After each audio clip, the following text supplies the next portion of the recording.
Bonjour. Il est possible de transmettre des biens en prévoyant quelle sera la personne qui les gérera.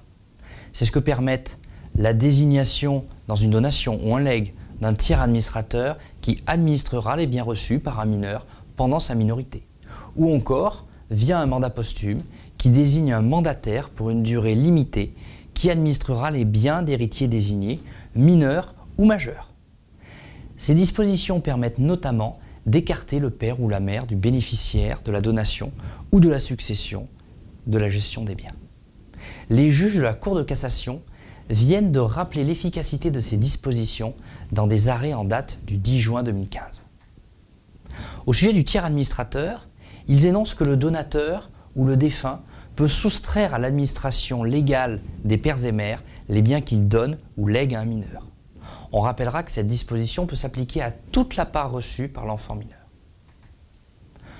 Le mandat posthume, lui, doit être justifié par un intérêt sérieux et légitime au regard de la personne de l'héritier ou du patrimoine successoral, précisément motivé. Le jeune âge de l'héritier ou un bien professionnel sont des motifs tout à fait valables. Dans l'affaire, la mère de l'héritier demandait l'invalidité du mandat en raison de sa capacité à gérer le bien transmis. Les juges énoncent que la prétendue compétence de l'administrateur légal est sans incidence sur le mandat, de même que la prétendue incompétence du mandataire. Si l'on désire écarter les parents de l'enfant, des outils juridiques existent donc.